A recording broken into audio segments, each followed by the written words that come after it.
Good evening from the Thomas and Mack Center at the University of Nevada, Las Vegas. I'm Chris Wallace of Fox News, and I welcome you to the third and final of the 2016 presidential debates between Secretary of State Hillary Clinton and Donald J. Trump. This debate is sponsored by the Commission on Presidential Debates. The Commission has designed the format, 6 roughly 15-minute segments with 2-minute answers to the first question, then open discussion for the rest of each segment. Both campaigns have agreed to those rules. For the record, I decided the topics and the questions in each topic. None of those questions has been shared with the commission or the 2 candidates. The audience here in the hall has promised to remain silent. No cheers, boos, or other interruptions so we and you can focus on what the candidates have to say. No noise except right now, as we welcome the Democratic nominee for president, Secretary Clinton, and the Republican nominee for president, Mr. Trump.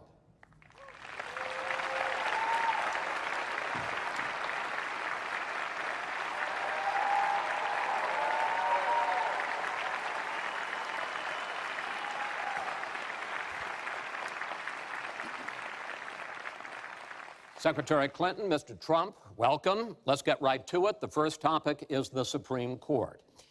You both talked briefly about the court in the last debate, but I want to drill down on this because the next president will almost certainly have at least 1 appointment and likely or possibly 2 or 3 appointments, which means that you will, in effect, determine the balance of the court for what could be the next quarter century. First of all, where do you want to see the court take the country? And secondly, what's your view on how the Constitution should be interpreted? Do the founders' words mean what they say, or is it a living document to be applied flexibly according to changing circumstances? In this segment, Secretary Clinton, you go first. You have 2 minutes. Thank you very much, Chris, and thanks to UNLV for hosting us. You know, I think when we talk about the Supreme Court, it really raises the central issue in this election. Namely, what kind of country are we going to be? What kind of opportunities will we provide for our citizens? What kind of rights will Americans have?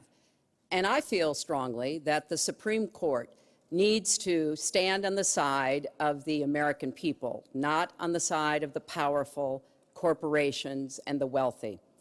For me, that means that we need a Supreme Court that will stand up on behalf of women's rights, on behalf of the rights of the LGBT community, that will stand up and say no to Citizens United, a decision that has undermined the election system in our country because of the way it permits dark, unaccountable money to come into our electoral system.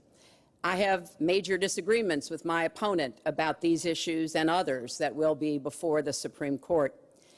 But I feel that at this point in our country's history, it is important that we not reverse marriage equality, that we not reverse Roe v. Wade, that we stand up against Citizens United, we stand up for the rights of people in the workplace, that we stand up and basically say the Supreme Court should represent all of us.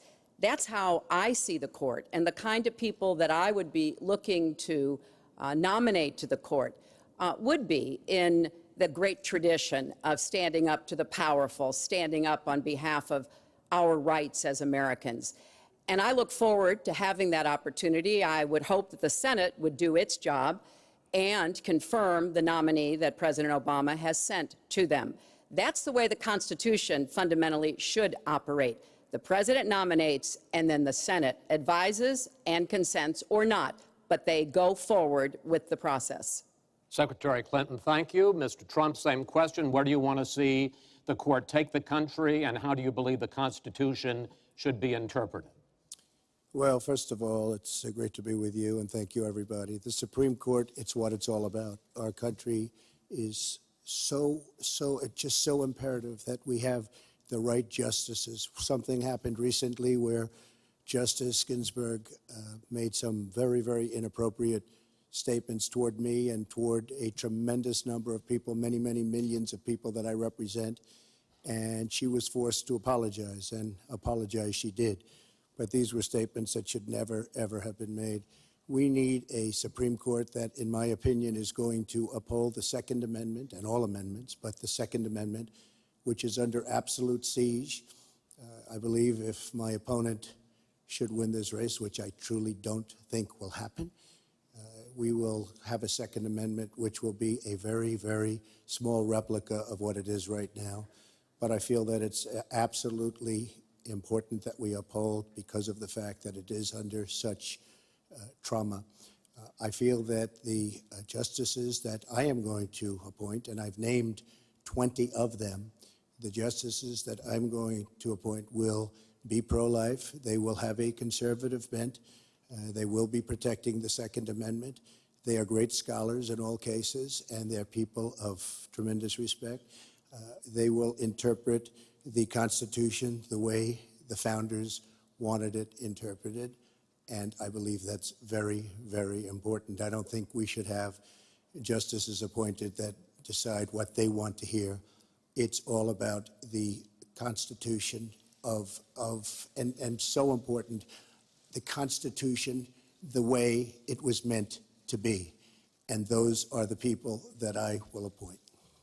Mr. Trump, thank you. We now have about 10 minutes for an open discussion. I want to focus on two issues that, in fact, by the justices that you name, could end up changing the existing law of the land. First is one that you mentioned, Mr. Trump, and that is guns. Secretary Clinton, you said last year, and let me quote, "The Supreme Court is wrong on the Second Amendment." And now, in fact, in the 2008 Heller case, the court ruled that there is a constitutional right to bear arms, but a right that is reasonably limited. Those were the words of the judge, Antonin Scalia, who wrote the decision. What's wrong with that? Well, first of all, I support the Second Amendment. I lived in Arkansas for 18 wonderful years. I represented upstate New York. I understand and respect the tradition of gun ownership. It goes back to the founding of our country. But I also believe that there can be and must be reasonable regulation. Because I support the Second Amendment doesn't mean that I want people who shouldn't have guns to be able to threaten you, kill you or members of your family. And so when I think about what we need to do, we have 33,000 people a year who die from guns. I think we need comprehensive background checks, need to close the online loophole, close the gun show loophole. There's other matters that I think are sensible, that are the kind of reforms that would make a difference, that are not in any way conflicting with the Second Amendment. You mentioned the Heller decision, and what I was saying that you referenced, Chris, was that I disagreed with the way the court applied the Second Amendment in that case, because what the District of Columbia was trying to do was to protect toddlers from guns. And so they wanted people with guns to safely store them. And the court didn't accept that reasonable regulation, but they've accepted many others. So I see no conflict between saving people's lives and defending the Second Amendment. Let me bring Mr. Trump in here. The Bipartisan Open Debate Coalition got millions of votes on questions to ask here, and this was, in fact, one of the top questions that they got. How will you ensure the Second Amendment is protected? You just heard Secretary Clinton's answer. Does she persuade you that while you may disagree on regulation, that in fact she supports a Second Amendment right to bear arms? Well, the D.C. versus Heller decision was very strongly, and she was extremely angry about it. I watched. I mean, she was very, very angry when upheld. And Justice Scalia was so involved, and it was a well-crafted decision. But Hillary was extremely upset, extremely angry, and people that believe in the Second Amendment and believe in it very strongly were very upset with what she had to say. Well, let me bring in Secretary Clinton. Were you extremely upset? Well, I was upset because, unfortunately, dozens of toddlers injure themselves, even kill people with guns, because, unfortunately, not everyone who has loaded guns in their homes takes appropriate precautions. But there's no doubt that I respect the Second Amendment, that I also believe there's an individual right to bear arms.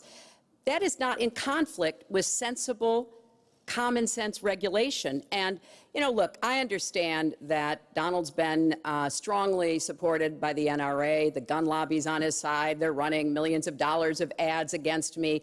And I regret that, because what I would like to see is for people to come together and say, of course, we're going to protect and defend the Second Amendment, but we're going to do it in a way that tries to save some of these 33,000 lives that we lose every year. Let me bring Mr. Trump back into that, because, in fact, you oppose any limits on assault weapons, any limits on high-capacity magazines. You support a national right-to-carry law. Why, sir? Well, let me just tell you, before we go any further, in Chicago, which has the toughest gun laws in the United States, probably you could say by far, they have more gun violence than any other city. So we have the toughest laws, and you have tremendous gun violence. I am a very strong supporter of the Second Amendment, and I don't know if Hillary was saying it in a sarcastic manner, but I'm very proud to have the endorsement of the NRA, and it's the earliest endorsement they've ever given to anybody who ran for president. So I'm very honored by all of that. We are going to appoint justices. This is the best way to help the Second Amendment. We are going to appoint justices that will feel very strongly about the Second Amendment, that will not do damage to the Second Amendment. Well, let's pick up on another issue which divides you and the justices that whoever ends up winning this election appoints could have a dramatic effect there, and that's the issue of abortion. Right. Mr. Trump, you're pro-life, but I want to ask you specifically, do you want the court, including the justices that you will name, to overturn Roe v. Wade, which includes, in fact states, a woman's right to abortion? Well, if that would happen, because I am pro-life and I will be appointing pro-life judges, I would think that that will go back to the individual states. But I'm asking you specifically, would you If they overturned it, it'll go back to the states. But what I'm asking you, sir, is do you want to see the court overturn? You just said you want to see the court protect the Second Amendment. Do you want to see the court overturn Roe v. Wade? Well, if we put another 2 or perhaps 3 justices on, that's really what's going to be, that will happen. And that'll happen automatically, in my opinion, because I am putting pro-life justices on the court. I will say this, it will go back to the states, and the states will then make a determination. Secretary Clinton. Well, I strongly support Roe v. Wade, which guarantees a constitutional right to a woman to make the most intimate, most difficult in many cases, decisions about her health care that one can imagine. And in this case, it's not only about Roe v. Wade. It is about what's happening right now in America. So many states are putting very stringent regulations on women that block them from exercising that choice, to the extent that they are defunding Planned Parenthood, which, of course, provides all kinds of cancer screenings and other benefits for women in our country. Donald has said he's in favor of defunding Planned Parenthood. He even supported shutting the government down to defund Planned Parenthood. I will defend Planned Parenthood. I will defend Roe v. Wade, and I will defend women's rights to make their own health care decisions. And we have come too far to have that turned back now. And indeed, he said women should be punished, that there should be some form of punishment for women who obtain abortions. And I could just not be more opposed to that kind of thinking. I'm going to give you a chance to respond, but I want to ask you, Secretary Clinton, I want to explore how far you believe the right to abortion goes. You have been quoted as saying that the fetus has no constitutional rights. You also voted against a ban on late-term partial birth abortions. Why? Because Roe v. Wade very clearly sets out that there can be regulations on abortion so long as the life and the health of the mother are taken into account. And when I voted as a senator, I did not think that that was the case. The kinds of cases that fall at the end of pregnancy are often the most heartbreaking, painful decisions for families to make. I have met with women who, toward the end of their pregnancy, get the worst news one could get, that their health is in jeopardy if they continue to carry to term, or that something terrible has happened or just been discovered about the pregnancy. I do not think the United States government should be stepping in and making those most personal of decisions. So you can regulate if you are doing so with the life and the health of the mother taken into account. Mr. Trump, your reaction, and particularly on this issue of late-term partial birth Well, abortion. I think it's terrible. If you go with what Hillary is saying, in the 9th month, you can take the baby and rip the baby out of the womb of the mother just prior to the birth of the baby. Now, you can say that that's okay, and Hillary can say that that's okay, but it's not okay with me. Because based on what she's saying and based on where she's going and where she's been, you can take the baby and rip the baby out of the womb in the 9th month on the final day. And that's not acceptable. Well, that is not what happens in these cases. And using that kind of scare rhetoric is just terribly unfortunate. You should meet with some of the women that I've met with, women I've known over the course of my life. This is one of the worst possible choices that any woman and her family has to make. And I do not believe the government should be making it. You know, I've had the great honor of traveling across the world on behalf of our country. I've been to countries where governments either forced women to have abortions, like they used to do in China, or forced women to bear children, like they used to do in Romania. And I can tell you the government has no business in the decisions that women make with their families in accordance with their faith, with medical advice, and I will stand up for that right. All right. But just briefly, I want to move on to another honestly, segment. Nobody has business doing what I just said, doing that as late as 1 or 2 or 3 or 4 days prior to birth. Nobody has that. All right. Let's move on to the subject of immigration. And there is almost no issue that separates the two of you more than the issue of immigration. Actually, there are a lot of issues that separate the two of you. Mr. Trump, you want to build a wall. Secretary Clinton, you have offered no specific plan for how you want to secure our southern border. Mr. Trump, you are calling for major deportations. Secretary Clinton, you say that within your first 100 days as president, you're going to offer a package that includes a pathway to citizenship. The question really is, why are you right and your opponent wrong? Mr. Trump, you go first in this segment. You have 2 minutes. Well, first of all, she wants to give amnesty, which is a disaster and very unfair to all of the people that are waiting in line for many, many years. We need strong borders. In the audience tonight, we have 4 mothers of, I mean, these are unbelievable people that I've gotten to know over a period of years whose children have been killed, brutally killed by people that came into the country illegally. You have thousands of mothers and fathers and relatives all over the country. They're coming in illegally. Drugs are pouring in through the border. We have no country if we have no border. Hillary wants to give amnesty. She wants to have open borders. The border secure, as you know, the Border Patrol agents, 16,500 plus ICE last week endorsed me. First time they've ever endorsed a candidate.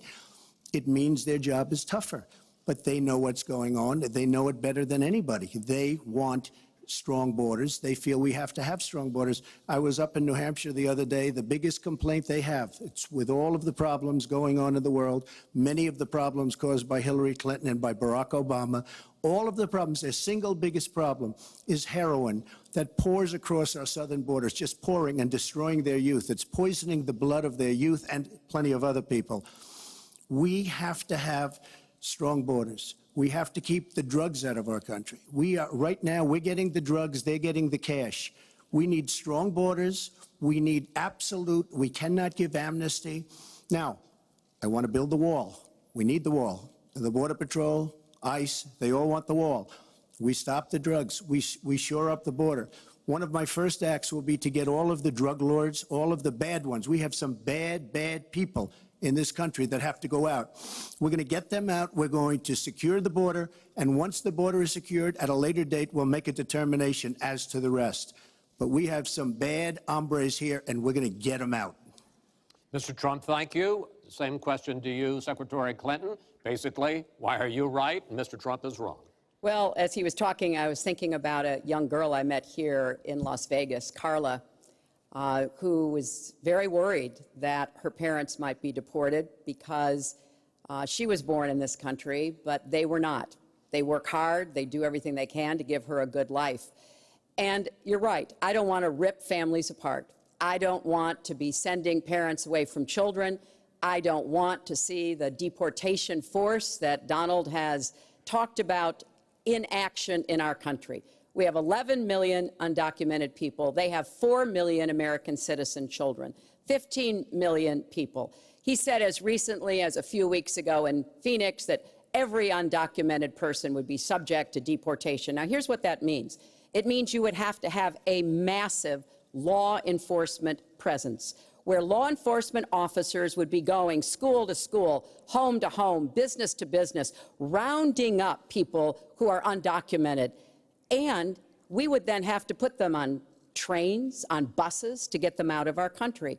I think that is an idea that is not in keeping with who we are as a nation. I think it's an idea that would rip our country apart. I have been for border security for years. I voted for border security in the United States Senate.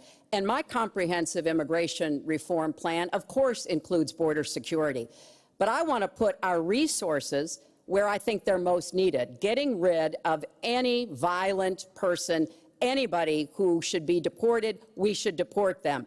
When it comes to the wall that Donald talks about building, he went to Mexico, he had a meeting with the Mexican president, didn't even raise it, he choked, and then got into a Twitter war because the Mexican president said, we're not paying for that wall.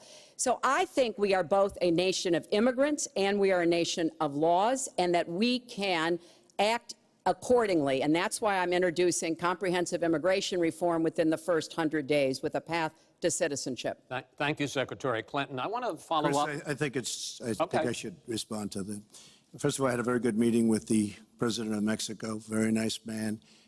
We will be doing very much better with Mexico on trade deals, believe me. The NAFTA deal signed by her husband is one of the worst deals ever made of any kind, signed by anybody. It's a disaster. Hillary Clinton wanted the wall. Hillary Clinton fought for the wall in 2006 or thereabouts. Now, she never gets anything done, so naturally the wall wasn't built. But Hillary Clinton wanted the wall. Well, we are a country of laws. And by the way, no, wait. I'd like to hear from. I'd like to hear from Secretary Clinton.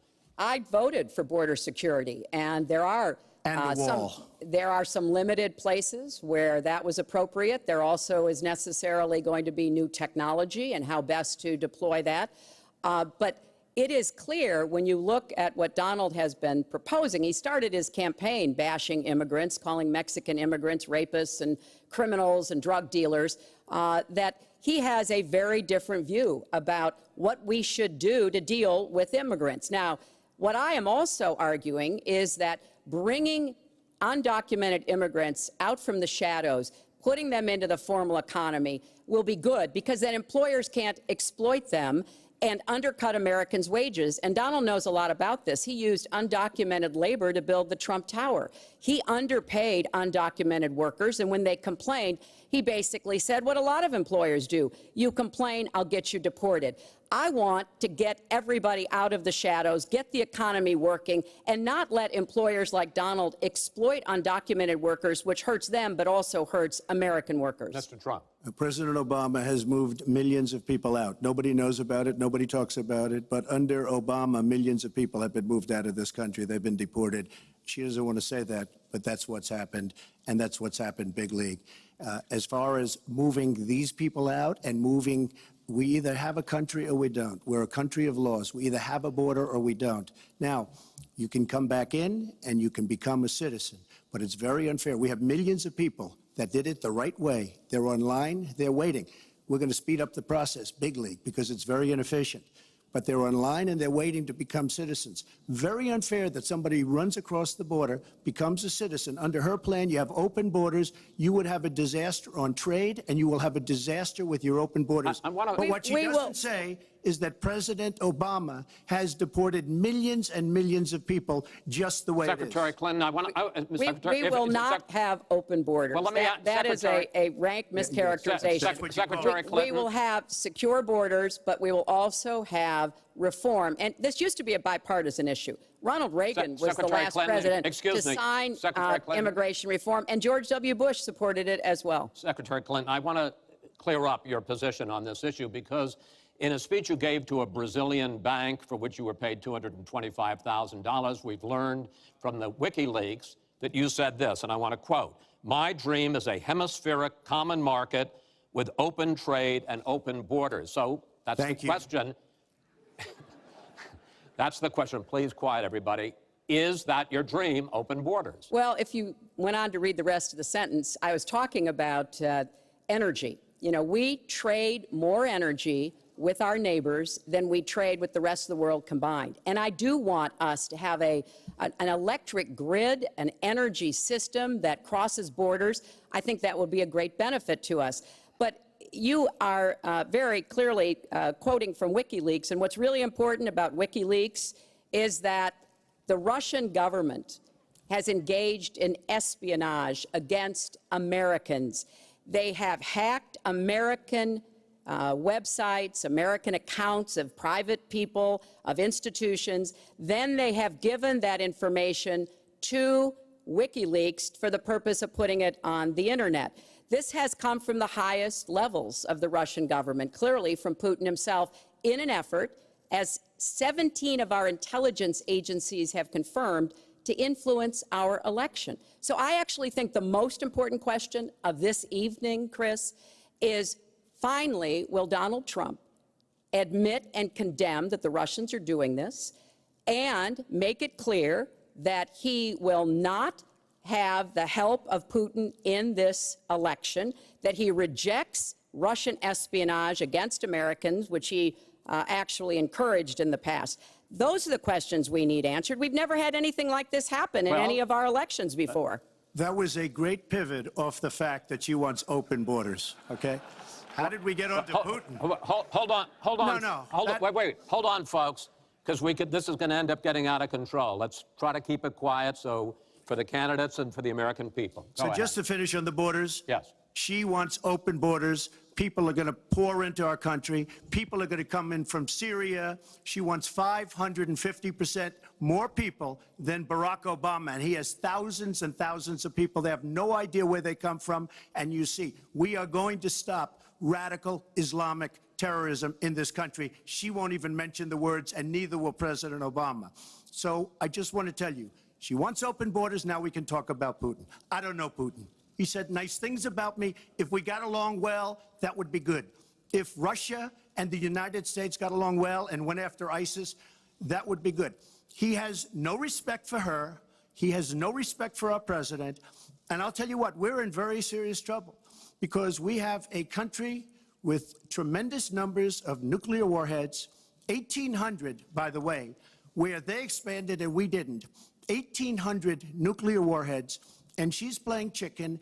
Look, Putin, from everything I see, has no respect for this person. Well, that's because he'd rather have a puppet as president of the United States. No puppet. And it's pretty clear. You're the puppet. It's pretty clear you won't admit No, you're that the puppet. Russians have engaged in cyber attacks against the United States of America, that you encouraged espionage against our people, that you are willing to spout the Putin line, sign up for his wish list, break up NATO, do whatever he wants to do, and that you continue to get help from him because he has a very clear favorite in this race. So I think that this is such an unprecedented situation. We've never had a foreign government trying to interfere in our election. We have 17 intelligence agencies, civilian and military, who have all concluded that these espionage attacks, these cyber attacks, come from the highest levels of the Kremlin, and they are designed to influence our election. I find that deeply disturbing, Secretary and Clinton, I think it's She time has no that you idea take a whether it's stand, Russia, because if China, or anybody else. I am not quoting She has myself. no idea. I am quoting Hillary, you 17, have no idea. 17 do you doubt 17 Our military country has and no idea. civilian agencies? Well, Yeah, I he'd doubt rather it. I believe doubt it. Vladimir Putin than the military and civilian intelligence professionals who are sworn to protect us. I find that just absolutely She doesn't frightening. like Mr. Trump- Putin because Putin Mr. has outsmarted her at every Mr. step Trump, of the way. Excuse me. Putin has outsmarted her in Syria. Trump, He's I'm not a outsmarted her plant here. every step of the way. I do get to ask some questions. Yes, that's And I would fine. like to ask you this direct question. The top national security officials of this country do believe that Russia has been behind these hacks. Even if you don't know for sure whether they are, do you condemn any interference by Russia in the American election? By Russia or anybody else. You condemn their interference? Of course I condemn. Of course I can. I don't know Putin. I have no not idea. asking you, I'm asking I you, do never you met condemn? Putin. This is not my best friend. But if the United States got along with Russia, wouldn't be so bad. Let me tell you, Putin has outsmarted her and Obama at every single step of the way, whether it's Syria, no, you name it, missiles. Take a look at the startup that they signed. The Russians have said, according to many, many reports, I can't believe they allowed us to do this. They create warheads and we can't. The Russians can't believe it. She has been outsmarted by Putin, and all you have to do is look at the Middle East. They've taken over. We've spent $6 trillion. They've taken over the Middle East.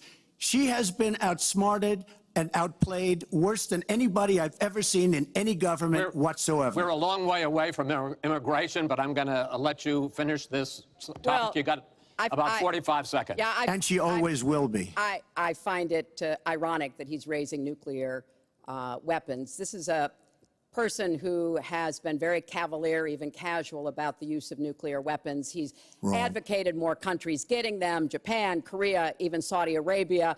He's said, well, if we have them, why don't we use them, which I think is terrifying. But here's the deal. The bottom line on nuclear weapons is that when the president gives the order, it must be followed. There's about 4 minutes between the order being given and the people responsible for launching nuclear weapons to do so. And that's why 10 people who have had that awesome responsibility have come out and in an unprecedented way said they would not trust Donald Trump with the nuclear codes or to have his finger on the nuclear button. I have 200 generals and admirals, 21 endorsing me, 21 Congressional Medal of Honor recipients. As far as Japan and other countries, we are being ripped off by everybody in the world. We're defending other countries. We are spending a fortune doing it. They have the bargain of the century. All I said is we have to renegotiate these agreements because our country cannot afford to defend Saudi Arabia, Japan, Germany, South Korea, and many other places. We cannot continue to afford. She took that as saying nuclear weapons. Look, she's been proven to be a liar on so many different ways. This is just another lie. Well, I'm just quoting you when There's you were no asked quote. about You're a not going to find a quote from me. Nuclear competition in Asia. You said, you know, go ahead, enjoy yourselves, folks. That kind And defend of language, yourselves. that, well, And the defend United yourselves. I didn't say States has nuclear. kept And the defend peace. yourself. The United States has kept the peace through our alliances. Donald wants to tear up our alliances. I think it makes the world safer, and frankly, it makes the United States safer. I would work with our allies in Asia, in Europe, in the Middle East, and elsewhere. That's the only way we're going to be able to keep the peace. We are going to move on to the next topic, which is the economy, and I hope we handle that as well as we did immigration.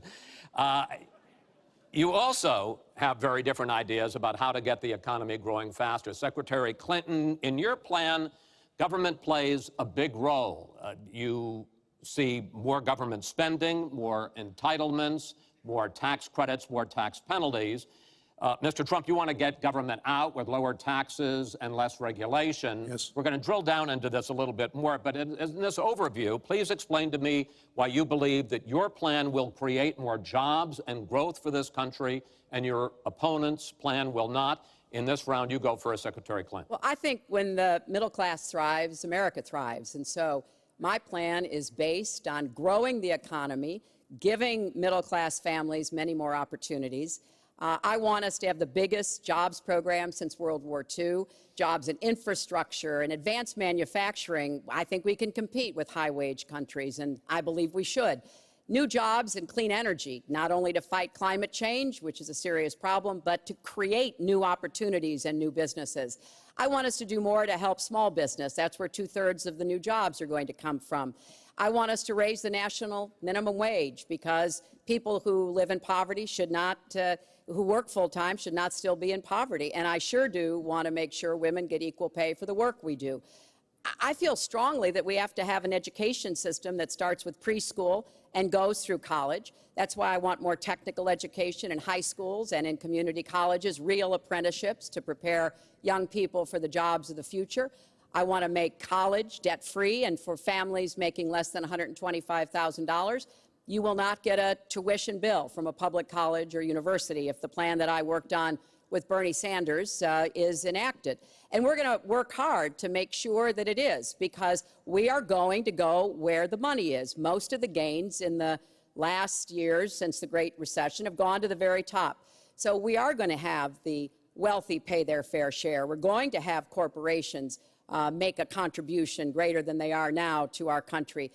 That is a plan that has been analyzed by independent experts, which said that it could produce 10 million new jobs. By contrast, Donald's plan has been analyzed to conclude it might lose 3.5 million jobs. Why? Because his whole plan is to cut taxes, to give the biggest tax breaks ever to the wealthy and to corporations, adding $20 trillion to our debt and causing the kind of dislocation that we have seen before, because it truly will be trickle-down economics on steroids. So the plan I have, I think, will actually produce greater opportunities. The plan he has will cost us jobs and possibly lead to another Great Recession. Secretary, thank you. Mr. Trump, why will your plan create more jobs and growth than Secretary Clinton? Well, first of all, before I start on my plan, her plan is going to raise taxes and even double your taxes. Her tax plan is a disaster.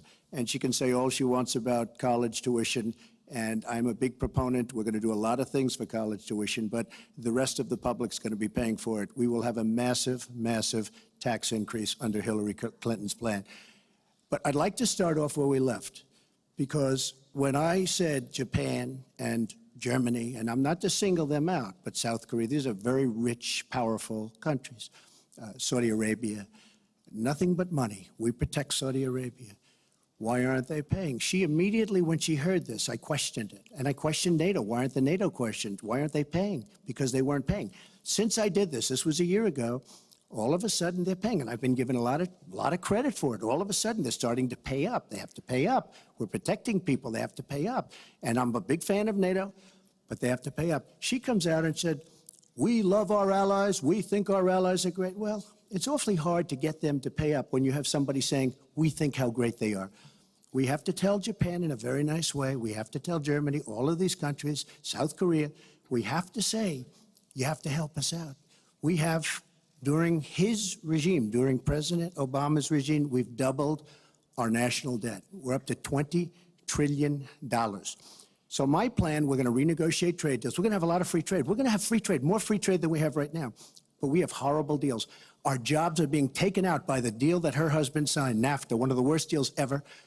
Our jobs are being sucked out of our economy. You look at all of the places that I just left. You go to Pennsylvania, you go to Ohio, you go to Florida, you go to any of them. You go upstate New York. Our jobs have fled to Mexico and other places. We're bringing our jobs back. I am going to renegotiate NAFTA. And if I can't make a great deal, then we're going to terminate NAFTA and we're going to create new deals. We're going to have trade, but we're going to terminate it. We're going to make a great trade deal. And if we can't, we're going to do it. We're going to go a separate way, because it has been a disaster.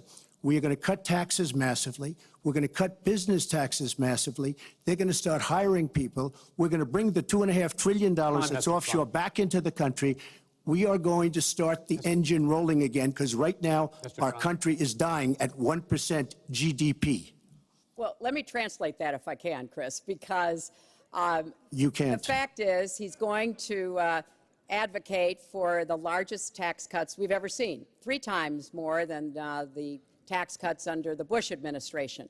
I have said repeatedly throughout this campaign, I will not raise taxes on anyone making $250,000 or less. I also will not add a penny to the debt. I have costed out what I'm going to do. He will, through his massive tax cuts, add $20 trillion to the debt. Well, he mentioned the debt. We know how to get control of the debt. When my husband was president, we went from a $300 billion deficit to a $200 billion surplus, and we were actually on the path to eliminating the national debt. When President Obama came into office, he inherited the worst economic disaster since the Great Depression. He has cut the deficit by 2/3. So, yes, one of the ways you go after the debt, one of the ways you create jobs is by investing in people. So I do have investments in new jobs investments in education, skill training, and the opportunities for people to get ahead and stay ahead. That's the kind of approach that will work. Cutting taxes on the wealthy, we've tried that.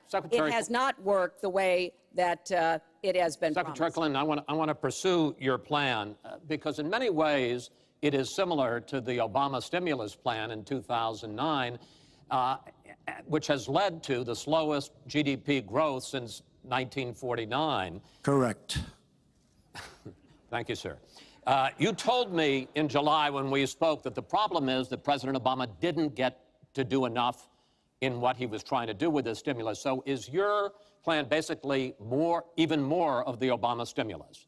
Well, it's a combination, Chris. And let me say that when you inherit the level of economic catastrophe that President Obama inherited, it was a real touch-and-go situation. I was in the Senate before I became Secretary of State. I've never seen people as physically distraught as the Bush administration team was because of what was happening to the economy. I personally believe that the steps that President Obama took saved the economy. He doesn't get the credit he deserves for taking some very hard positions. But it was a terrible recession. So now we've dug ourselves out of it. We're standing, but we're not yet running. So what I am proposing is that we invest from the middle out and the ground up, not the top down. That is not going to work. That's why what I have put forward doesn't add a penny to the debt, but it is the kind of approach that will enable more people to take those new jobs, higher paying jobs. We're beginning to see some increase in incomes, and we certainly have had a long string of increasing jobs. We've got to do more to get the whole economy moving, and that's what I believe I will be able to do. Mr. Trump, even conservative economists who have looked at your plan say that the numbers don't add up, that your idea, and you've talked about 25 million jobs created, 4% over a 10-year period growth, is unrealistic. And they say, you talk a lot about growing the energy industry, they say with oil prices as low as they are right now, that's unrealistic as well. Your response? So I just left some high representatives of India. They're growing at 8%. China is growing at 7%, and that for them is a catastrophically low number. We are growing. Our last report came out, and it's right around the 1% level, and I think it's going down. Last week, as you know, at the end of last week, they came out with an anemic jobs report, a terrible jobs report. In fact, I said, is that the last jobs report before the election? Because if it is, I should win easily. It was so bad. The report was so bad. Look, our country is stagnant. We've lost our jobs. We've lost our businesses. We're not making things anymore, relatively speaking. Our product is pouring in from China, pouring in from Vietnam, pouring in from all over the world. I've visited so many communities. This has been such an incredible education for me, Chris. I've gotten to know so many. I've developed so many friends over the last year, and they cry when they see what's happened. I passed factories that were thriving 20, 25 years ago, and because of the bill that her husband signed and she blessed 100%, it is just horrible what's happened to these people in these communities. Now, she can say that her husband did well, but boy, did they suffer as NAFTA kicked in, because it didn't really kick in very much, but it kicked in after they left. Boy, did they suffer. That was one of the worst things that's ever been signed by our country. Now she wants to sign Trans-Pacific Partnership, and she wants it. She lied when she said she didn't call it the gold standard in one of the debates. She totally lied. She did call it the gold standard, and they actually fact-checked, and they said I was right. I was so honored. I want to give you a chance to briefly speak to that, and then I want to pivot to 1/6 of the economy, which is Obamacare. But go ahead, briefly. First, let me say, number one, when I saw the final agreement for TPP, I said I was against it. It didn't meet my tests. I've had the same tests. Does it create jobs, raise incomes, and further our national security? I'm against it now. I'll be against it after the election. I'll be against it when I'm president. There's only one of us on this stage who's actually shipped jobs to Mexico, because that's Donald. He's shipped jobs to 12 countries, including Mexico. But he mentioned China.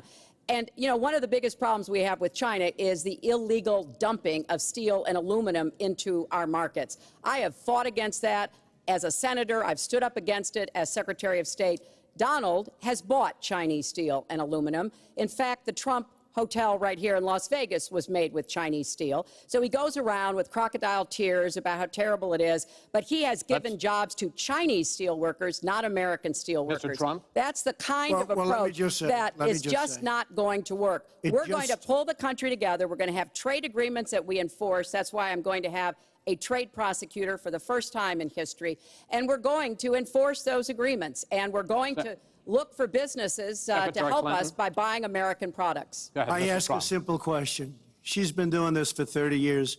Why the hell didn't you do it over the last 15, 20 years? You were very much involved. Excuse me, my turn.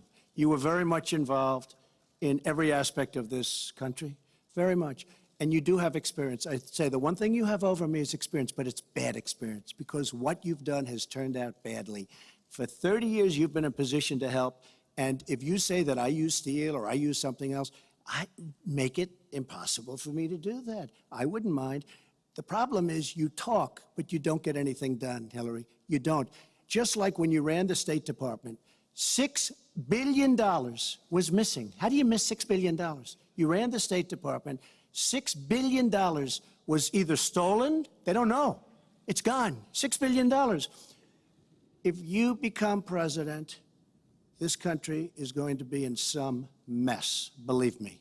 Well, first of all, what he just said about the State Department is not only untrue, it's been debunked numerous times. But I think it's really an important issue. He raised the 30 years of experience. So let me just talk briefly about that. You know, back in the 1970s, I worked for the Children's Defense Fund, and I was taking on discrimination against African-American kids in schools. He was getting sued by the Justice Department for racial discrimination in his apartment buildings. In the 1980s, I was working to reform the schools in Arkansas. He was borrowing $14 million from his father to start his businesses. In the 1990s, I went to Beijing, and I said women's rights are human rights. He insulted a former Miss Universe, Alicia Machado, called her an eating machine. And on the day when I was in the Situation Room, monitoring the raid that brought Osama bin Laden to justice, he was hosting the Celebrity Apprentice. So I'm happy to compare my 30 years of experience, what I've done for this country, trying to help in every way I could, especially kids and families, get ahead and stay ahead, with your 30 years, and I'll let the American people make that decision. Well, I think I did a much better job. I built a massive company, a great company, some of the greatest assets anywhere in the world. Worth many, many billions of dollars. I started with a $1 million loan. I agree with that. It's a $1 million loan, but I built a phenomenal company. And if we could run our country the way I've run my company, we would have a country that you would be so proud of. You would even be proud of it. And frankly, when you look at her real record, take a look at Syria, take a look at the migration, take a look at Libya, take a look at Iraq. She gave us ISIS because her and Obama created this huge vacuum. And a small group came out of that huge vacuum because we should have never been in Iraq, but once we were there, we should have never got out the way they wanted to get out. She gave us ISIS as sure as you are sitting there.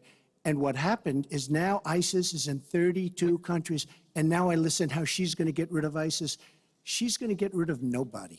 All right, we are going to get to foreign hotspots in a few moments, but the next segment is fitness to be president of the United States. Mr. Trump, at the last debate, you said your talk about grabbing women was just that, talk, and that you'd never actually done it. And since then, as we all know, 9 women have come forward and said that you either groped them or kissed them without their consent.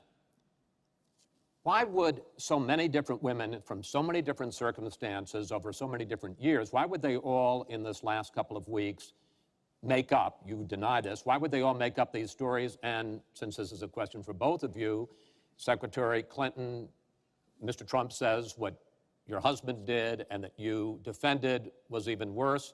Mr. Trump, you go first. Well, first of all, those stories have been largely debunked. Those people, I don't know those people. I have a feeling how they came. I believe it was her campaign that did it. Just like if you look at what came out today on the clips, where I was wondering what happened with my rally in Chicago and other rallies where we had such violence. She's the one in Obama that caused the violence. They hired people, they paid them $1,500, and they're on tape saying, be violent, cause fights, do bad things. I would say the only way, because those stories are all totally false, I have to say that. And I didn't even apologize to my wife, who's sitting right here, because I didn't do anything. I didn't know any of these women. I didn't see these women. These women, the woman on the plane, the woman, I think they want either fame or her campaign did it. And I think it's her campaign, because when I saw what they did, which is a criminal act, by the way, where they're telling people to go out and start fistfights and start violence. And I'll tell you what, in particular in Chicago, people were hurt and people could have been killed in that riot. And that was now all on tape, started by her. I believe, Chris, that she got these people to step forward. If it wasn't, they get their 10 minutes of fame. But they were all totally, it was all fiction. It was lies and it was fiction. Well, Secretary Clinton. At the last debate, we heard Donald talking about what he did to women. And after that, a number of women have come forward saying that's exactly what he did to them. Now, what was his response? Well, he held a number of big rallies where he said that he could not possibly have done those things to those women because they were not attractive enough for them to be assaulted. I did not say that. In fact, he went on to say... Her 2 minutes, sir, her 2 minutes. But did not say that. It's her 2 minutes. He went on to say, look at her. I don't think so. About another woman, he said, that wouldn't be my first choice. He attacked the woman reporter writing the story, called her disgusting, as he has called a number of women during this campaign. You know, Donald thinks belittling women makes him bigger. He goes after their dignity, their self-worth, and I don't think there is a woman anywhere who doesn't know what that feels like. So we now know what Donald thinks and what he says and how he acts toward women. That's who Donald is. I think it's really up to all of us to demonstrate who we are and who our country is, and to stand up and be very clear about what we expect from our next president, how we want to bring our country together, where we don't want to have the kind of pitting of people one against the other, where instead we celebrate our diversity, we lift people up, and we make our country even greater. America is great because America is good. And it really is up to all of us to make that true now and in the future, and particularly for our children and our grandchildren. Mr. Trump. Nobody has more respect for women than I do. Nobody. Nobody has more respect. Please, everybody. And frankly, those stories have been largely debunked. And I really want to just talk about something slightly different. She mentions this, which is all fiction, all fictionalized, probably or possibly started by her and her very sleazy campaign. But I will tell you, what isn't fictionalized are her emails, where she destroyed 33,000 emails criminally, after getting a subpoena from the United States Congress. What happened to the FBI? I don't know. We have a great general, four-star general, today, you read it in all the papers, going to potentially serve 5 years in jail for lying to the FBI. One lie. She's lied hundreds of times to the people, to Congress, and to the FBI. He's going to probably go to jail. This is a four-star general, and she gets away with it, and she can run for the presidency of the United States. That's really what you should be talking about, not fiction, where somebody wants fame or where they come out of her crooked campaign. Secretary Clinton. Well, every time Donald is pushed on something which is obviously uncomfortable, like what these women are saying, he immediately goes to denying responsibility. And it's not just about women. He never apologizes or says he's sorry for anything. So we know what he has said and what he's done to women, but he also went after a disabled reporter, mocked and mimicked him on national television. He went after Mr. and Mrs. Khan, the parents of a young man who died serving our country, a Gold Star family because of their religion. He went after John McCain, a prisoner of war, said he prefers people who aren't captured. He went after a federal judge, born in Indiana, but who Donald said couldn't be trusted to try the fraud and racketeering case against Trump University because his parents were Mexican. So it's not one thing. This is a pattern of divisiveness, of a very dark and in many ways dangerous vision of our country, where he incites violence, where he applauds people who are pushing and pulling and punching at his rallies. That is not who America is. And I hope that as we move in the last weeks of this campaign, more and more people will understand what's at stake in this election. It really does come down to what kind of country we are going to have. So sad when she talks about violence at my rallies, and she caused the violence. It's on tape. During the last... The other things are false, but honestly, I'd love to talk about getting rid of ISIS, and I'd love to talk about other things. Okay. But those other charges, as she knows, are false. In this bucket about fitness to be president, there's been a lot of developments over the last 10 days since the last debate. I'd like to ask you about them. These are questions that the American people have. Secretary Clinton, during your 2009 Senate confirmation hearing, you promised to avoid even the appearance of a conflict of interest with your dealing with the Clinton Foundation while you were Secretary of State. But emails show that donors got special access to you. Those seeking grants for Haiti relief were considered separately from non-donors, and some of those donors got government contracts, taxpayer money. Can you really say that you kept your pledge to that Senate committee? And why isn't what happened and what went on between you and the Clinton Foundation, why isn't it what Mr. Trump calls pay to play? Well, everything I did as Secretary of State was in furtherance of our country's interests and our values. The State Department has said that. I think that's been proven. But I am happy. In fact, I'm thrilled to talk about the Clinton Foundation because it is a world-renowned charity, and I am so proud of the work that it does. You know, I could talk for the rest of the debate. I know I don't have the time to do that.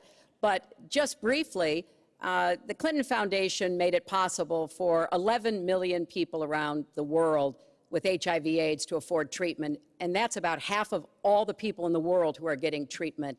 In partnership with the American Health Association, we have environments environments in schools healthier for kids, Secretary including Clinton, healthier respectfully, this is an open discussion. Well, it is an open discussion. I understand, and the specific question went to pay for play. Do you want to talk about that? But there is no evidence, but there is a lot of evidence about the very good work and it's a and the criminal high enterprise, rankings that and the so many people know Mr. Trump it. speak. It's a have gotten criminal for their work. enterprise. Saudi Arabia giving $25 million, Qatar, all of these countries. You talk about women and women's rights. So these are people that push gays off buildings.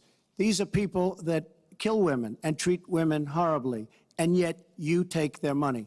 So I'd like to ask you right now, why don't you give back the money that you've taken from certain countries that treat certain groups of people so horribly? Why don't you give back the money? I think it would be a great gesture, because she takes a tremendous amount of money, and you take a look at the people of Haiti.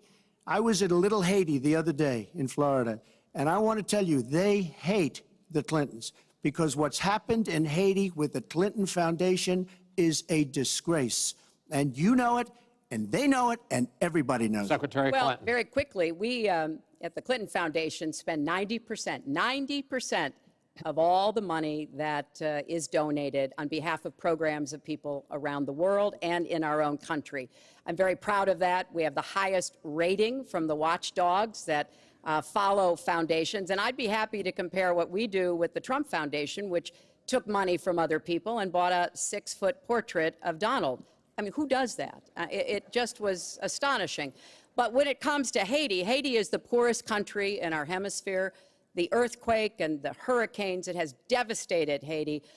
Bill and I have been involved in trying to help Haiti for many years. The Clinton Foundation raised $30 million to help Haiti after the catastrophic earthquake and all of the terrible problems the people there had. We've done things to help small businesses, agriculture, and so much else. And we're going to keep working to help Haiti because it's an important part of the American They don't want you to help them anymore. I'd like to mention one thing. Trump Foundation, small foundation. People contribute. I contribute. The money goes 100% goes to different charities, including a lot of military. I don't get anything. I don't buy boats. I don't buy planes. What happens is the money goes out. Wasn't some of the money used to settle your lawsuit, sir? No, it was, we put up the American flag, and that's it. They put up the American flag. We fought for the right in Palm Beach to put up the American flag. There was a penalty that was imposed by Palm Beach County, and the money came from your foundation. And by the way, the money, yourself, went to Fisher House, where they build houses. The money that you're talking about went to Fisher House, where they build houses for veterans and disabled. I want to get into one last... But of course, there's no way we can know whether any of that is true because he hasn't released his tax returns. He is the first candidate ever to run for president in the last 40-plus years who has not released his tax returns. So everything he says about charity or anything else, we can't prove it. You can look at our tax returns. We've got them all out there. But what is really troubling is that we learned in the last debate he has not paid a penny in federal income tax. And we were talking about immigrants a few minutes ago, Chris. You know, half of all immigrants, undocumented immigrants in our country, actually pay federal income tax. So we have undocumented immigrants in America who are paying more federal income tax than a billionaire. I find that let me just tell you very astonishing. Simply, we're entitled, because of the laws that people like her pass, to take massive amounts of depreciation and other charges, and we do it. And all of her donors, just about all of them, I know Buffett took hundreds of millions of dollars, George Soros, took hundreds of millions of dollars. Let me just explain. All of her donors, most of her donors have done the same thing as I do. Okay. And you know what she should have done? Folks, we heard and this. You know, Hillary, what you should have done? You should have changed the law when you were a United States Senator. If you don't like it, because your donors and your special interests are doing the same thing as I do, except even more so. Well, you should have changed the law, but you won't change the law because you take in so much money. I mean, I sat in my apartment today on a very beautiful hotel down the street, known as Trump. Made with Chinese steel. But I will tell you, I sat there watching ad after ad after ad, false ad, all paid for by your friends on Wall Street that gave so much money because they know you're going to protect them. And frankly, you should have changed the laws. If you don't like what I did, you should have changed the laws. Mr. Trump, I want to ask you about one last question in this topic. You have been warning at rallies recently that this election is rigged and that Hillary Clinton is in the process of trying to steal it from you. Your running mate, Governor Pence, pledged on Sunday that he and you, his words, will absolutely accept the result of this election. Today, your daughter Ivanka said the same thing. I want to ask you here on the stage tonight, do you make the same commitment that you will absolutely, sir, that you will absolutely accept the result of this election? I will look at it at the time. I'm not looking at anything now. I'll look at it at the time. What I've seen is so bad. First of all, the media is so dishonest and so corrupt, and the pile-on is so amazing. The New York Times actually wrote an article about it that they don't even care. It's so dishonest, and they've poisoned the minds of the voters. But unfortunately for them, I think the voters are seeing through it. I think they're going to see through it. We'll find out on November 8th, but I think they're going to see through it. But, sir, if you look, excuse me, Chris, if you look at your voter rolls, you will see millions of people that are registered to vote. Millions. This isn't coming from me. This is coming from Pew Report and other places. Millions of people that are registered to vote that shouldn't be registered to vote. So let me just give you one other thing. So I talk about the corrupt media. I talk about the millions of people. Tell you one other thing. She shouldn't be allowed to run. She's guilty of a very, very serious crime. She should not be allowed to run. And just in that respect, I say it's rigged. Because she should never, Chris, she should never have been allowed to run for the presidency based on what she did with emails and so many other things. But, sir, there is a tradition in this country. In fact, one of the prides of this country is the peaceful transition of power, and that no matter how hard fought a campaign is, that at the end of the campaign, that the loser concedes to the winner, not saying that you're necessarily going to be the loser or the winner, but that the loser concedes to the winner and that the country comes together in part for the good of the country. Are you saying you're not prepared now to commit to that principle? What I'm saying is that I will tell you at the time. I'll keep you in suspense. Well, okay? Chris, let me respond to that because that's horrifying. You know, every time Donald thinks things are not going in his direction, he claims whatever it is rigged against him. The FBI conducted a year-long investigation into my emails. They concluded there was no case. He said the FBI was rigged. He lost the Iowa caucus. He lost the Wisconsin primary. He said the Republican primary was rigged against him. Then Trump University gets sued for fraud and racketeering. He claims the court system and the federal judge is rigged against him. There was even a time when he didn't get an Emmy for his TV program 3 years in a row, and he started tweeting that the Emmys were rigged against him. Should have gotten it. This is a mindset. This is how Donald thinks. And it's funny, but it's also really troubling. Okay. You know, that is not the way our democracy works. We've been around for 240 years. We've had free and fair elections. We've accepted the outcomes when we may not have liked them. And that is what must be expected of anyone standing on a debate stage during a general election. You know, President Obama said the other day, when you're whining before the game is even finished, it just shows you're not up to doing the job. And let's be clear about what he is saying and what that means. He is denigrating, he's talking down our democracy. And I, for one, am appalled that somebody who is the nominee of one of our two major parties would take that kind of position. I think what the FBI did and what the Department of Justice did, including meeting with her husband, the Attorney General, on the back of an airplane on the tarmac in Arizona, I think it's disgraceful. I think it's a disgrace. All right. I think we've never had a situation so bad. Hold on, in this folks. country. This doesn't do any good for anyone. Let's please continue the debate, and let's move on to the subject of foreign hotspots. The Iraqi offensive to take back Mosul has begun. If they are successful in pushing ISIS out of that city and out of all of Iraq, the question then becomes, what happens the day after? And that's something that whoever of you ends up as president is going to have to confront. Will you put U.S. troops into that vacuum to make sure that ISIS doesn't come back or isn't replaced by something even worse? Secretary Clinton, you go first in this segment. You have 2 minutes. Well, I am encouraged that there is an effort led by the Iraqi army, supported by Kurdish forces, and also given the help and advice from the number of special forces and other Americans on the ground. But I will not support putting American soldiers into Iraq as an occupying force. I don't think that is in our interests, and I don't think that would be smart to do. In fact, Chris, I think that would be a big red flag waving for ISIS to reconstitute itself.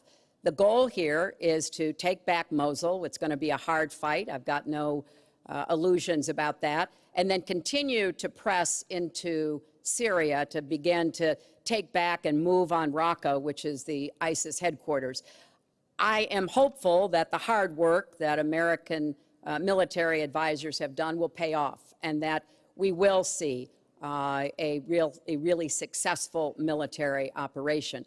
But we know we've got lots of work to do. Syria will remain a hotbed of terrorism as long as the civil war, aided and abetted by the Iranians and the Russians, continue. So I have said, look, we need to keep our eye on ISIS. That's why I want to have an intelligence surge that protects us here at home, why we have to go after them from the air, on the ground, online, why we have to make sure here at home we don't let terrorists buy weapons. If you're too dangerous to fly, you're too dangerous to buy a gun. And I'm going to continue to push for a no-fly zone and safe havens within Syria, not only to help protect the Syrians and prevent the constant outflow of refugees, but to frankly gain some leverage on both the Syrian government and the Russians so that perhaps we can have the kind of serious negotiation necessary to bring the conflict to an end and go forward on a political track. Mr. Trump, same question. If we are able to push ISIS out of Mosul and out of Iraq, would you be willing to put U.S. troops in there to prevent their return or something else? Let me tell you, Mosul's so sad. We had Mosul. But when she left, when she took everybody out, we lost Mosul. Now we're fighting again to get Mosul. The problem with Mosul and what they wanted to do is they wanted to get the leaders of ISIS who they felt were in Mosul. About 3 months ago, I started reading that they want to get the leaders and they're going to attack Mosul. Whatever happened to the element of surprise? Okay? We announced we're going after Mosul. I've been reading about going after Mosul now for about, how long is it, Hillary? 3 months? These people have all left. They've all left. The element of surprise. Douglas MacArthur, George Patton, spinning in their graves when they see the stupidity of our country. So we're now fighting for Mosul that we had. All she had to do is stay there. Now we're going in to get it. But you know who the big winner in Mosul is going to be after we eventually get it? And the only reason they did it is because she's running for the office of president. And they want to look tough. They want to look good. He violated the red line in the sand, and he made so many mistakes, made all mistakes. That's why we have the Great Migration. But she wanted to look good for the election, so they're going in. But who's going to get Mosul, really? We'll take Mosul eventually. By the way, if you look at what's happening, much tougher than they thought. Much, much tougher, much more dangerous, going to be more deaths than they thought. But the leaders that we wanted to get are all gone because they're smart. They said, what do we need this for? So Mosul is going to be a wonderful thing, and Iran should write us a letter of thank you, just like the really stupid, the stupidest deal of all time, a deal that's going to give Iran absolutely nuclear weapons. Iran should write us yet another letter saying thank you very much, because Iran, as I said many years ago, Iran is taking over Iraq, something they've wanted to do forever, but we've made it so easy for them. So we're now going to take Mosul, and you know who's going to be the beneficiary? Iran. Boy, are they making, I mean, they are outsmarting. Look, you're not there. You might be involved in that decision, but you were there when you took everybody out of Mosul and out of Iraq. You shouldn't have been in Iraq, but you did vote for it. You shouldn't have been in Iraq, but once you were in Iraq, you should have never left the way. The point is, the big winner is going to be Iran. Well, you know, once again, Donald is implying that he didn't support the invasion of Iraq. I said it was a mistake. I've said that years ago. He has consistently denied what is a very clear fact, that before the invasion, he supported it. And, you know, I just want everybody to go Google it. Google Donald Trump Iraq, and you will see the dozens of sources which verify that he was for the invasion of Iraq. And you can actually hear the audio of him saying that. Now, why does that matter? Well, it matters because he has not told the truth about that position. I guess he believes it makes him look better now, to contrast with me, because I did vote for it. But what's really important here is to understand all the interplay. Mosul is a Sunni city. Mosul is on the border of Syria. And yes, we do need to go after Baghdadi, and just like we went after bin Laden while you were doing Celebrity Apprentice, and we brought him to justice. We need to go after the leadership, but we need to get rid of them, get rid of their fighters. They're estimated several thousand fighters in Mosul. They've been digging underground. They've been prepared to defend. It's going to be tough fighting, but I think we can take back Mosul, and then we can move on into Syria and take back Raqqa.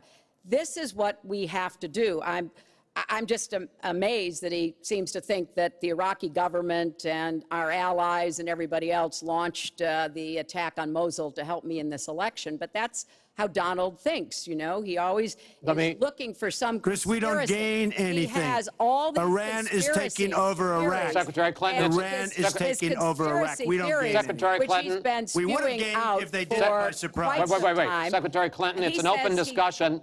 Secretary. We would have gained if they did it by surprise. Secretary, please let Mr. Trump speak. He's unfit, and he proves it every time You he are talks. the one that's unfit. You know, WikiLeaks just actually came out. John Podesta said some horrible things about you, and boy, was he right. He said some beauties. And you know, Bernie Sanders, he said you have bad judgment. You do. And if you think that going into Mosul, after we let the world know we're going in, and all of the people that we really wanted, the leaders, they're all gone. If you think that was good, than you do. Now, John Podesta said you have terrible instincts. Bernie Sanders said you have bad judgment. I agree with both. Well, you should ask Bernie Sanders who he's supporting for president, and he has said, which is as a big he has mistake. campaigned for me around the country, you are the most dangerous person to run for president in the modern history of America. I think he's right. Let's turn to Aleppo.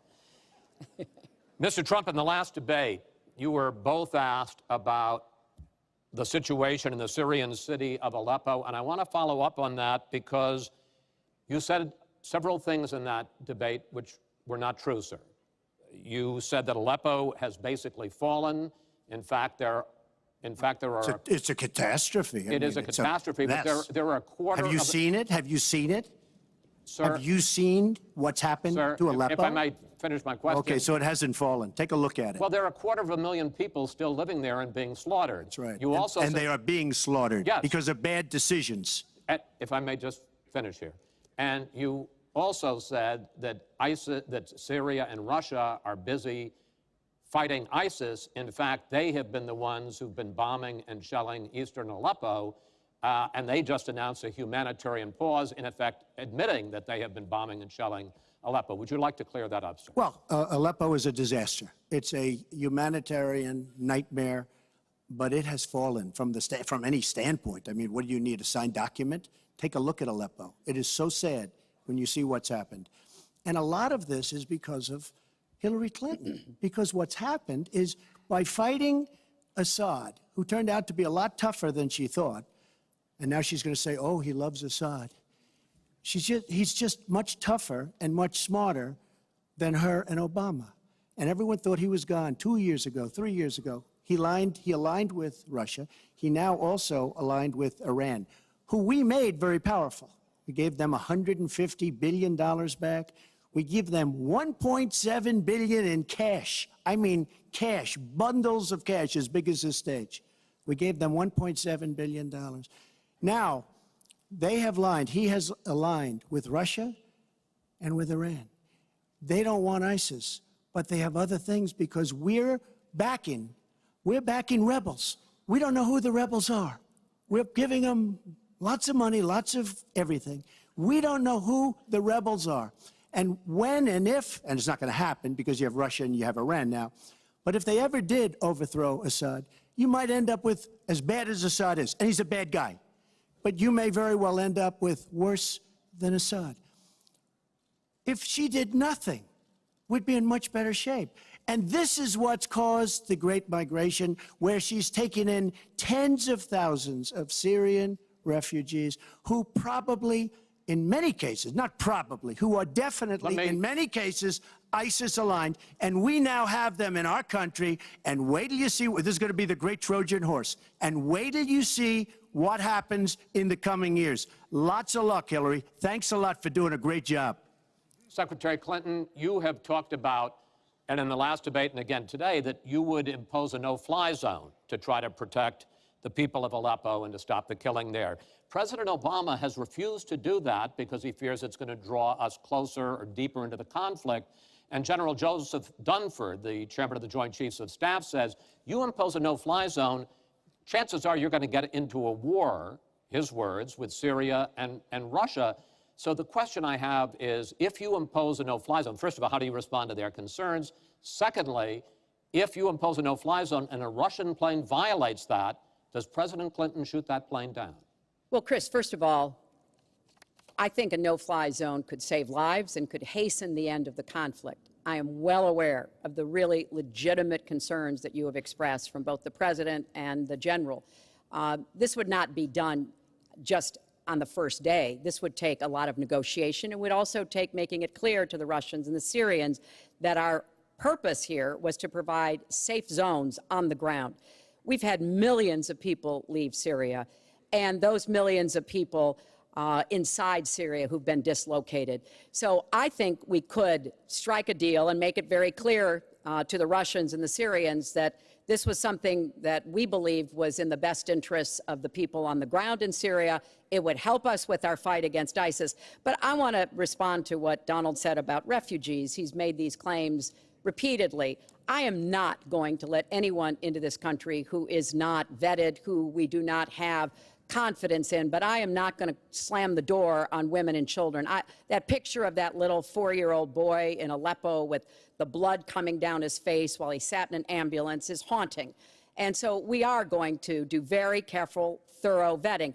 That does not solve our internal challenges with ISIS and our need to stop radicalization, to work with American Muslim communities who are on the front lines to identify and prevent attacks. In fact, the killer of the dozens of people at the nightclub in Orlando, the Pulse nightclub, was born in Queens, the same place Donald was born.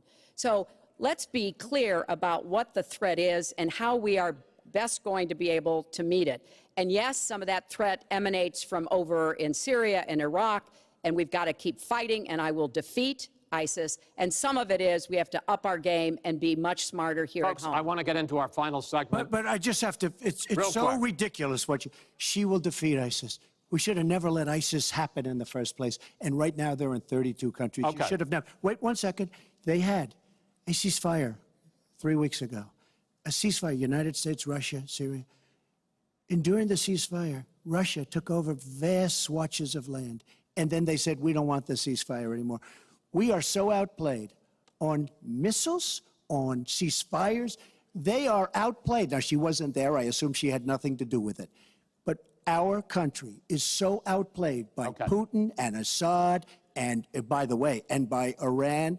Nobody can believe how stupid our leadership is. Mr. Trump, Secretary Clinton, no, we need to move on to our final segment, and that is the national debt, which has not been discussed until tonight. Our national debt as a share of the economy, our GDP, is now 77%. That's the highest since just after World War II. But the nonpartisan Committee for a Responsible Federal Budget says, Secretary Clinton, under your plan, debt would rise to 86% of GDP over the next 10 years. Mr. Trump, under your plan, they say it would rise to 105% of GDP over the next 10 years. Question is, why are both of you ignoring this problem? Mr. Trump, you go first. Well, I say they're wrong because I'm going to create tremendous jobs. And we're bringing GDP from really 1%, which is what it is now. And if she got in, it'll be less than zero. But we're bringing it from 1% up to 4%. And I actually think we can go higher than 4%. I think you can go to 5 or 6%. And if we do, you don't have to bother asking your question because we have a tremendous machine. We will have created a tremendous economic machine once again. To do that, we're taking back jobs. We're not going to let our companies be raided by other countries where we lose all our jobs. We don't make our product anymore. It's very sad. But I'm going to create the kind of a country that we were from the standpoint of industry. We used to be there. We've given it up. We've become very, very sloppy. We've had people that are political hacks making the biggest deals in the world, bigger than companies. You take these big companies, these trade deals are far bigger than these companies.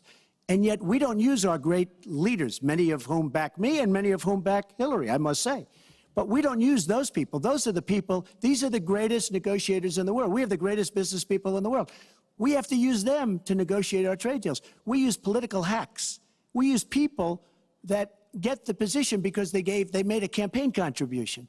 And they're dealing with China and people that are very much smarter than they are. So we have to use our great people. But with that being said, we will create an economic machine, the likes of which we haven't seen in many decades. And people, Chris, will again go back to work, and they'll make a lot of money, and we'll have companies that will grow and expand and start from new. Secretary Clinton. Well, first, when I hear Donald talk like that and know that his slogan is "Make America Great Again," I wonder when he thought America was great. And before he rushes and says, you know, before you and President Obama were there, I think it's important to recognize that he has been criticizing our government for decades. You know, back in 1987, he took out a $100,000 ad in the New York Times during the time when President Reagan was president and basically said exactly what he just said now, that we were the laughing stock of the world. He was criticizing President Reagan. This is the way Donald thinks about himself, puts himself into, the middle and says, I alone can fix it, as he said on the convention stage. But if you look at the debt, which is the issue you asked about, Chris, I pay for everything I'm proposing. I do not add a penny to the national debt. I take that very seriously because I do think it's one of the issues we've got to come to grips with. So when I talk about how we're going to pay for education, how we're going to invest in infrastructure, how we're going to get the cost of prescription drugs down, and a lot of the other issues that people talk to me about all the time, I've made it very clear we are going where the money is. We are going to ask the wealthy and corporations to pay their fair share. And there is no evidence whatsoever that that will slow down or diminish our growth. In fact, I think just the opposite. We'll have what economists call middle-out growth. We've got to get back to rebuilding the middle class, the families of America. That's where growth will come from. That's why I want to invest in you. I want to invest in your family. And I think that's the smartest way to grow the economy, to make the economy fairer. And we just have a big disagreement about this. It may be because of our experiences. He started off with his dad as a millionaire. I started off with my dad as a small businessman. We've heard this before. I think it's, it's a difference that affects how we see the world and what we want to do with the economy. Time. Thank you, Hillary. Could I just respond? Well, no. Because sir, I did we're running out of disagree with time. Ronald Reagan very strongly on trade. I disagreed with him. We should have been much tougher on trade even then. I've been waiting for years. Nobody does it right. And frankly, now we're going to do it right. All right. The one last area I want to get into with you in this debate is the fact that the biggest driver of our debt is entitlements, which is 60% of all federal spending. Now, the Committee for Responsible Federal Budget has looked at both of your plans, and they say neither of you has a serious plan that is going to solve the fact that Medicare is going to run out of money in the 2020s, Social Security is going to run out of money in the 2030s, and at that time, recipients are going to take huge cuts in their benefits. So, in effect, the final question I want to ask you in this regard is, and let me start with you, Mr. Trump, would President Trump make a deal to save Medicare and Social Security that included both tax increases and benefit cuts, in effect, a grand bargain on entitlements? I'm cutting taxes. We're going to grow the economy. It's going to grow at a record rate. But that's not going to help on entitlements. It's going to totally help you. And one thing we have to do, repeal and replace the disaster known as Obamacare. It's destroying our country. It's destroying our businesses, our small business, and our big businesses.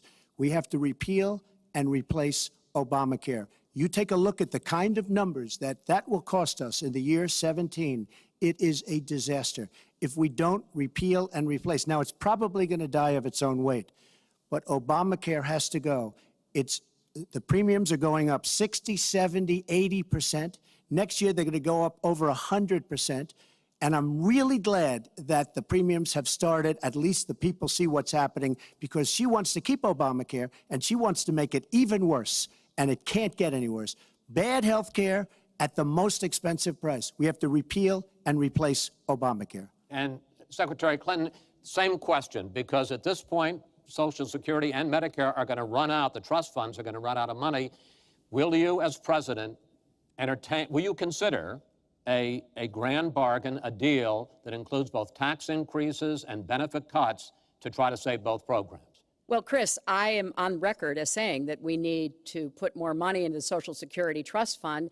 That's part of my commitment to raise taxes on the wealthy. My Social Security payroll contribution will go up, as will Donald's, assuming he can't figure out how to get out of it.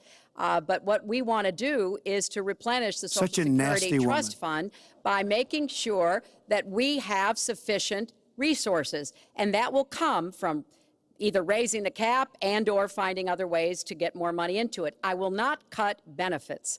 I want to enhance benefits for low-income workers and for women who have been disadvantaged by the current Social Security system.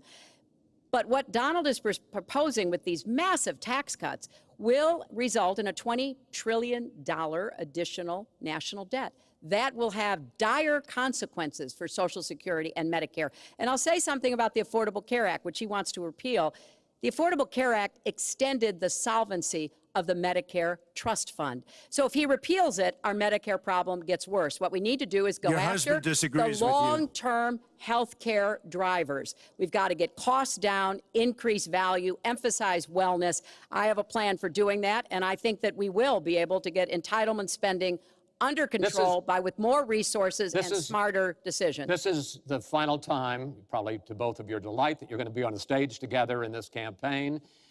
I would like to end it on a positive note. You had not agreed to closing statements, but it seems to me in a funny way that might make it more interesting because you haven't prepared closing statements. So I'd like you each to take it. We're going to put a clock up, a minute, as the final question in the final debate to tell the American people why they should elect you to be the next president.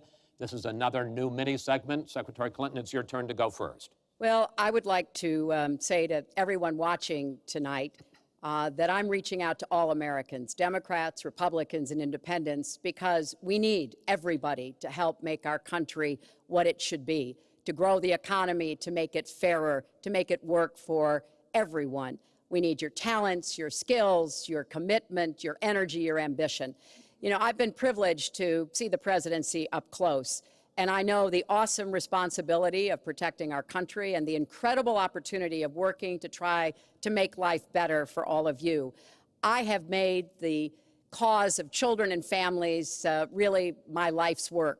That's what my mission will be in the presidency. I will stand up for families against powerful interests, against corporations. I will do everything that I can to make sure that you have good jobs with rising incomes, that your kids have good educations from preschool through college. I hope you will give me a chance to serve as your president.